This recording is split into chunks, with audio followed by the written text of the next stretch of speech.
Hi everyone, मैं रश्मि आप सभी का स्वागत करती हूँ रश्मि फूड प्लाजा में। तो आज की जो रेसिपी मैं आप सभी के सामने शेयर करने वाली हूँ वो रेसिपी बहुत ही इंटरेस्टिंग है। मैंने लोटस बिस्कॉफ चीज केक की रेसिपी डाला है, मैंने मैंगो चीज केक की रेसिपी डाला है। तो मैंने सोचा कि बहुत सारे लोग हैं जो चॉकलेट लवर भी हैं, तो क्यों ना चॉकलेट चीज केक की रेसिपी आप सभी के सामने लेके आऊँ, क्योंकि बहुत ही इंटरेस्टिंग है और बहुत ही इजी वे है। और चीज केक बनाना बहुत डिफिकल्ट नहीं है, क्योंकि हम जब चीज केक बाहर लेने जाते हैं तो हम देखते हैं कि वो एक स्लाइस बहुत ही एक्सपेंसिव आता है एंड फिर हम उसको अवॉइड कर देते हैं। वैसे भी हम डेली बेस पे चीज केक तो नहीं खा सकते, बट क्यों ना हम कभी कभी वीकली एक बार तो खा ही सकते हैं। तो बजट के लिए जो हम सोचते हैं कि नहीं हमें नहीं खाना है, चलो बजट बहुत ज्यादा हाई है, तो क्यों ना आप अपने घर में बनाएं। तो इसलिए मैंने सोचा आप सभी के सामने मैं लेके आती हूँ चॉकलेट चीज केक की रेसिपी। तो चलिए ज्यादा बड़बड़ नहीं करूंगी और सीधे बढ़ूंगी अपनी रेसिपी की ओर। तो चलिए चलते हैं, इंग्रेडिएंट्स देखते हैं, उसके बाद मैं आपको बीच बीच में बताती रहूंगी कि हमें कौन कौन सी चीजों का ध्यान रखना है।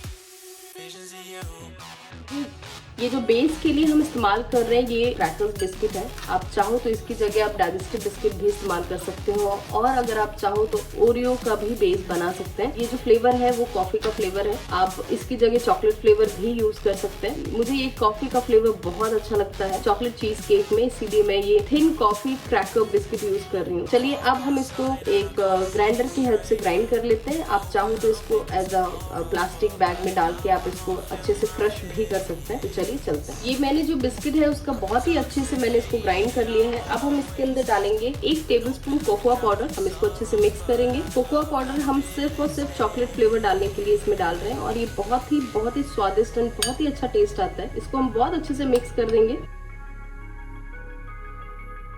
ये मैंने लगभग 100 ग्राम के आसपास बटर लिया है। ये मैंने सॉल्टेड बटर यूज कर रही हूँ, आप अनसॉल्टेड बटर भी यूज कर सकते हैं। अगर आप अनसॉल्टेड बटर यूज कर रहे हैं तो आप इसमें ½ टीस्पून के आसपास या उससे थोड़ा सा कम आप इसमें सॉल्ट यूज कर सकते हैं। अगर आप सॉल्टेड बटर यूज कर रहे हैं तो इसमें सॉल्ट यूज करने की जरूरत नहीं है। ये 6 से 7 टेबल स्पून है, हम इसके अंदर डाल देंगे।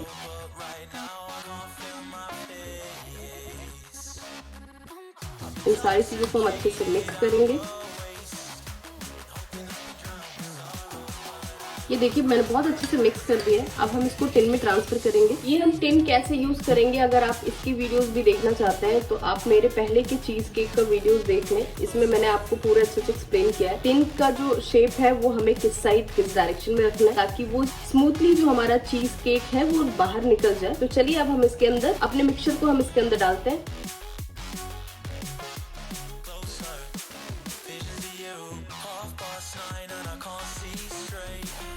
इसको अच्छे से स्प्रेड करेंगे।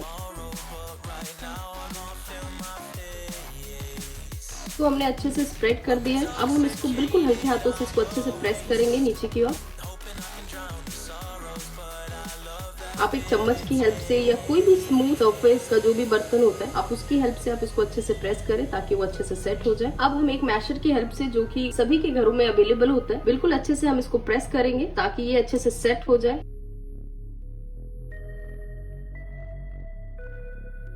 ये जो चॉकलेट और कॉफी का जो मिक्सचर है वो बहुत ही प्यारा स्मेल भी आता है और बहुत ही टेस्टी स्वाद होता है। इसीलिए मैं ये जो बिस्किट यूज कर रही हूँ वो कॉफी का है। अगर आप चाहो तो चॉकलेट बिस्किट भी यूज कर सकते हैं, जो कि मैंने आपको पहले भी बताया। और जो सरफेस होना चाहिए वो बिल्कुल इक्वल होना चाहिए, कहीं भी ज्यादा कहीं भी कम नहीं होना चाहिए। और फिर हम हल्का सा इसको अच्छे से हल्का सा दबा के इसको प्रेस करेंगे ताकि कहीं से भी हिले ना, टूटे ना। अब चाहो तो इसे ½ एन आवर के लिए फ्रिज में सेट करने के लिए रख सकते हो, पर मैं इसको 160 डिग्री सेल्सियस पे 5 से 10 मिनट लिए बेक कर रही हूँ। इससे ज्यादा बेक ना करें वरना ये हल्का सा बर्न हो जाएगा। हमें जलाना नहीं, हमें बस इसे हल्का सा और सेट करना है और क्रिस्पी रखना है, इसीलिए हम इसको बेक कर रहे हैं। ये देखिए जो बेस है वो बहुत अच्छे से सेट हो गया। अब हम इन सारी चीजों को उसके अंदर ट्रांसफर कर देंगे। इसे ये 100 ग्राम मैंने डार्क चॉकलेट लिया है, इसको हम चॉप कर लेंगे अच्छे से।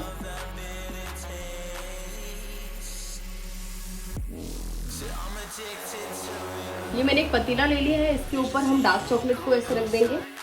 ये जो पानी का भाप है ये उससे ऑटोमेटिक मेल्ट होगा। ये बहुत इजी होता है। इससे क्या होता है, आपका जो चॉकलेट है वो बर्न नहीं होगा। माइक्रोवेव में चांसेस होता है बर्न होने के, इसीलिए आप डबल बॉयलर की हेल्प से चॉकलेट है वो बहुत अच्छे से मेल्ट होता है। ये देखिए बहुत ही अच्छे से ये मेल्ट हो गया हमारा डार्क चॉकलेट। हम इसको साइड में रखेंगे और हम चलेंगे नेक्स्ट प्रोसेस की ओर। 1 कप मैंने व्हिपिंग क्रीम लिया है। अब हम इसे अच्छे से मशीन से, हैंड ब्लेंडर से अच्छे से ब्लेंड करेंगे। और ये जो मैंने 1 कप व्हिपिंग क्रीम लिया है ये बिल्कुल चिल्ड है, फ्रीजर में रख के मैंने डायरेक्ट निकाला है, इसीलिए मैं नीचे बर्फ का कोई भी बाउल या कुछ भी यूज नहीं कर रही हूँ। हमें इसे बिल्कुल हल्का सा स्मूथ करना है, बहुत ज्यादा इसे ब्लेंड नहीं करेंगे हम। अब हम इसमें डालेंगे क्रीम चीज। ये लगभग मैंने 300 ग्राम के आसपास लिया है। ये होममेड चीज है। मैंगो चीज केक में मैंने आपको बताया है कि होममेड चीज कैसे बनाना है। अगर आपने वो वीडियो नहीं देखा है तो आप वो जाके देखिए और मैं लिंक डिस्क्रिप्शन बॉक्स में जरूर दे दूंगी कि होममेड चीज आप कैसे बनाए। हम इसमें 4 टेबल स्पून शुगर ऐड करेंगे, शुगर पाउडर। अब हमें इसे अच्छे से मिक्स करना है। ये देखिए बिल्कुल अच्छे से मैंने एक स्मूथ बैटर तैयार कर लिया है चीज और व्हिपिंग क्रीम और शुगर का। बिल्कुल ऐसा ही रखना है। हम इसमें ऐड करेंगे 3 से 4 ड्रॉप वेनिला एसेंस के, 2 टेबल स्पून कोकोआ पाउडर। ये हम फ्रेश क्रीम ऐड कर रहे हैं 3 टेबल स्पून। अब हम इन सारी चीजों को अच्छे से मिक्स कर देंगे।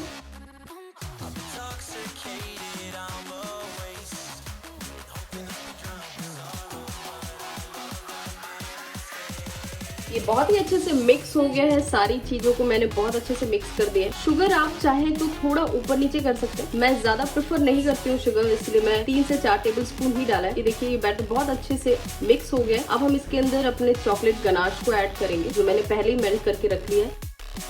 एक लास्ट मिक्स देंगे। इसे हमें ज्यादा मिक्स नहीं करना है, इतना ही मिक्स करना है कि ये जो हमारा चॉकलेट गनाश है वो अच्छे से मिक्स हो जाए। ये देखिए जो चॉकलेट गनाश है बहुत अच्छे से मिक्स हो गया है। अब हम इसे बस 3 से 4 बार ऐसे ऊपर से नीचे कर देंगे ताकि और अच्छे से मिक्स हो जाए। अब हम इसे जो मैंने फ्रिज में दिया है सेट होने के लिए बेस को, अब हम इसको इसमें ट्रांसफर कर देंगे।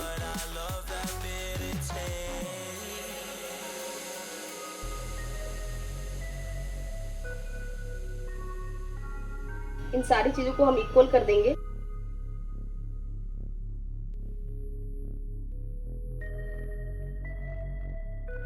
ये देखिए मैंने सेट कर दिया ऊपर से बिल्कुल बराबर। अब हम इसको टैप करेंगे 5 से 6 बार ताकि जितना भी एयर बबल है वो सब खत्म हो जाए। अब हम इसे फ्रीजर में डाल देंगे ओवरनाइट या 7 से 8 घंटे सेट होने के लिए देंगे। उसके बाद हम इसके ऊपर का गनाश बनाएंगे। चलिए हम इसको डालते हैं फ्रिज। अब हम इसके अंदर डालेंगे चॉकलेट गनाश। चॉकलेट गनाश बनाने के लिए मैंने 80 ग्राम डार्क चॉकलेट लिया है, इसको मैंने चॉप कर लिया है। और ये मैंने लिया है 120 ml व्हिपिंग क्रीम। अब हमें क्या करना है, उस प्रोसेस की ओर चलते हैं। ये मैंने एक पैन ले लिया है, इसके अंदर ये व्हिपिंग क्रीम हम डाल देंगे। और इस व्हिपिंग क्रीम को हमें बॉईल नहीं करना है, बस शिमर करना है। मतलब हमें इसे बिल्कुल जब हल्का हल्का साइडों से आना शुरू हो जाएगा हम उस टाइम इसको गैस का फ्लेम ऑफ कर देंगे। तो चलिए हम इसको गैस के ऊपर रख देते हैं। ये देखिए साइड से जो है ये शिमर होना स्टार्ट हो गया। अब हम गैस का फ्लेम ऑफ कर देंगे। ये हम इसके अंदर डाल देंगे, बिल्कुल अच्छे से मिक्स करेंगे इन सारी चीजों को। इसको हम थोड़ा सा और अच्छे से मिक्स करते रहेंगे ऐसे। देखिए बहुत ही अच्छा शाइन भी आया है इसमें व्हिपिंग क्रीम की वजह से, और बहुत अच्छे से मिक्स हो गया है। अब हम इसे थोड़ा सा ठंडा होने देंगे, फिर अपने चॉकलेट टिन में डाल देंगे इसको। जब ये थोड़ा ठंडा होगा तो ये हल्का सा गाढ़ा होगा, उसमें घबराने की कोई भी जरूरत नहीं। इसकी जो कंसिस्टेंसी होनी चाहिए वो बिल्कुल ऐसी होनी चाहिए जो इजिली स्प्रेड हो जाए केक के ऊपर। चलिए तो हम इसे थोड़ा सा ठंडा करते हैं।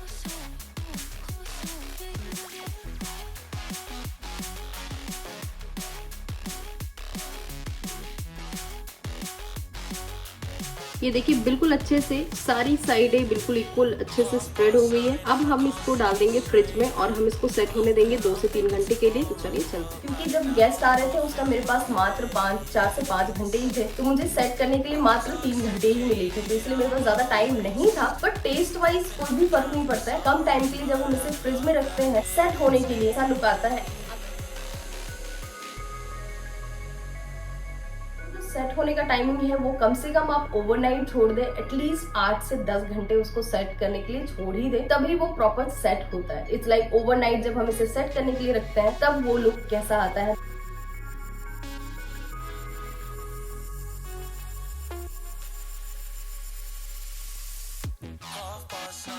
देखा आपने ये चॉकलेट चीज केक, ओह देख के इतना टेस्टी लग रहा है। तो खा के आप खुद बनाए और आप मुझे बताएं कि आपको खा के ये कितना टेस्टी लगा। जो हम मार्केट में खरीदते हैं मुझे नहीं पता उसमें क्या यूज करते हैं क्या यूज नहीं करते हैं, इसलिए मैं तो प्रेफर करती हूँ मेरी जो भी फैमिली मेंबर्स हैं मैं कोशिश करती हूँ कि मैं उनको घर का ही खाना बना के खिलाऊं, ताकि वो हेल्दी रहे, स्ट्रॉन्ग रहे और स्वाद में भी उनको कॉम्प्रोमाइज ना करना पड़े। इसीलिए मैं तो घर का ही प्रेफर करती हूँ और मैं चाहती हूँ कि आप सभी घर में ही बनाएं और एंजॉय करें। तो अगर आपको मेरी ये वीडियो अच्छी लगी हो तो लाइक करना बिल्कुल भी ना भूलें, बेल आइकन को क्लिक कर दे ताकि आपके पास सारी नोटिफिकेशन सबसे पहले पहुंच जाए। सब्सक्राइब करना तो बिल्कुल भी ना भूलें, ये बोलने की जरूरत भी नहीं है मुझे, क्योंकि मुझे पता है अगर आपको मेरी वीडियोस अच्छी लगेगी तो आप जरूर सब्सक्राइब करेंगे, ताकि आप खुद भी और इंटरेस्टिंग वीडियोस देखना चाहोगे। अपने दोस्तों के साथ, अपनी फैमिली के साथ इस वीडियो को जरूर शेयर करें ताकि वो भी मेरी सारी रेसिपीज को अपने घर में ट्राई करें और एंजॉय करें और अपनी फैमिली के साथ शेयर करें वो सारी चीजें। और कमेंट बॉक्स में जरूर बताएं कि आपको ये रेसिपी कैसी लगी। बट आपके कमेंट बॉक्स में जरूर जरूर जरूर पढ़ती हूँ और कोशिश करती हूँ कि मैं रिप्लाई करूँ, इसीलिए मैं सारे कमेंट का रिप्लाई भी करती हूँ। और जिन्होंने भी कमेंट बॉक्स में अपनी रेसिपीज बताई है मैं वो रेसिपी जरूर बनाऊंगी, बट उसके लिए मुझे थोड़ा सा टाइम चाहिए, बट वो रेसिपी मैं आपको जरूर बना के दिखाऊंगी। Thank you so much, bye bye.